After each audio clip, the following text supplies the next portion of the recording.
suivante. Assalamu alaikum wa rahmatullahi wa barakatuh. Wafaqakumullah, Sheikhana, une sœur a des wasawis pour la salat. Elle refait un bon nombre de fois ses ablutions, puis dans sa salat, elle prie tout haut toutes ses prières. Et elle répète le takbiratul ihram sans cesse, les sourates aussi, car elle a peur que sa prière ne soit pas acceptée, car pas faite correctement. Notre sœur est très malheureuse à cause de ses wasawis, car ses prières prennent beaucoup de temps sans qu'elle n'y trouve la paix. Pouvez-vous la conseiller, Sheikhana? Hafizakumullah.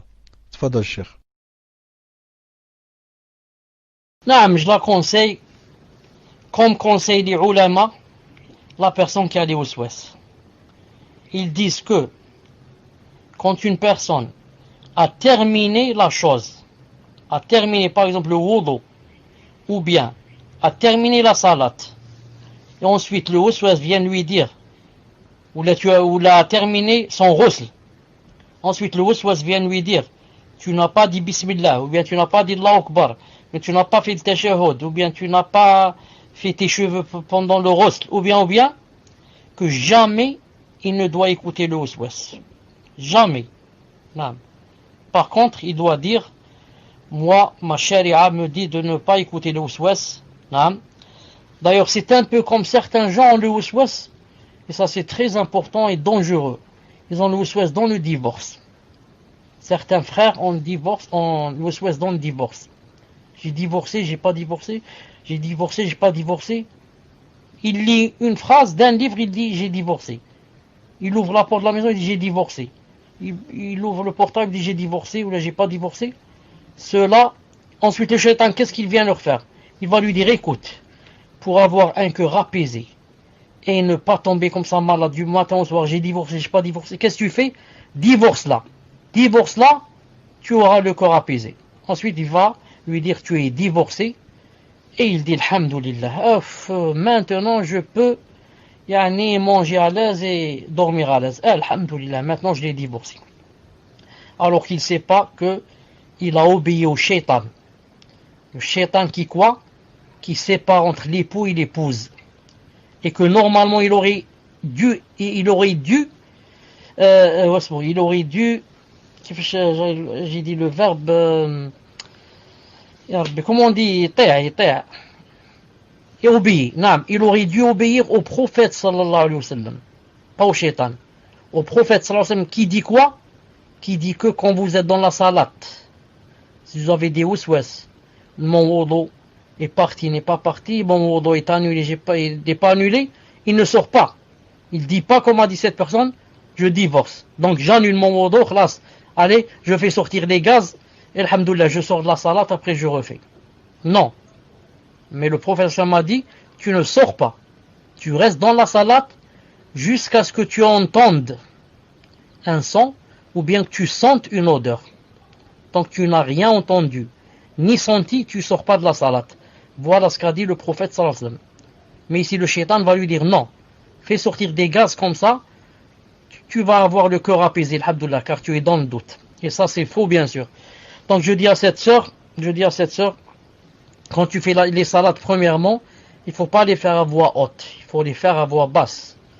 À part Subh al-Maghrib et l'Isha, qu'on doit faire à haute voix, mais pas à haute voix exactement comme l'homme. Juste un peu, on se fait entendre un peu.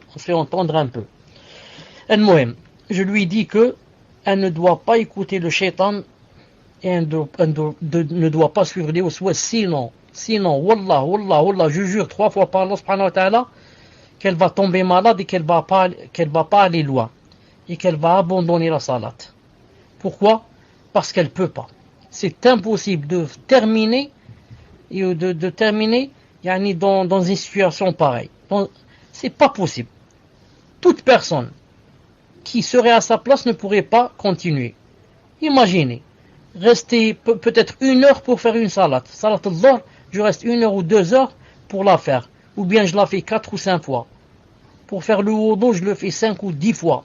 Non, à la fin, c'est pas possible. Ça devient étreignant. C'est très très difficile. Tu n'as plus envie de salat. J'ai dit, j'ai plus envie de salat. La salat me fait des problèmes. La salat vient, en fait, sont les waswas. Mais la personne va dire la salat me fait beaucoup de problèmes, moi j'en peux plus. J'arrête la salat. Donc je conseille à cette personne, si elle ne veut pas tomber dans le piège du shaitan, qui à la fin va la vaincre et lui faire arrêter la salat, alors qu'elle se ressaisisse tant qu'elle peut maintenant, et qu'elle dise Wallah al-Azim que je ne refais pas la salat et que je la fais normalement, je lis normalement, je dis Allahu Akbar, je m'incline, Subhan Rabbil Azim, Subhan Rabbil Azim, Sami Allah liman hamida, Allahu Akbar, je descends, et comme ça, Allahu Akbar, je termine salam comme je me lève, et je me lève. Même si tu as oublié quelque chose, même si ceci, même si cela, ne refais pas la salat. Ne le refais pas là, ne la refais pas juste pour battre et vaincre le shaitan, le grand shaitan qui est là avec toi, collé à toi, quand tu veux faire la prière. Juste quelques jours, 2, 3, 4, 5 jours, maximum une semaine. Si tu ne refais aucune salat, tu l'as vaincu. Si tu l'as vaincu, tu vas avoir un cœur apaisé, bi'illah ta'ala. Jamais il ne va t'approcher, ce maudit shaitan, bi'illah ta'ala. Et n'oublie pas, inshallah ta'ala, de faire beaucoup de dua pour que Allah subhanahu wa ta'ala le chasse de toi, bi'idni rabbi azza wa jal. Tfadlal.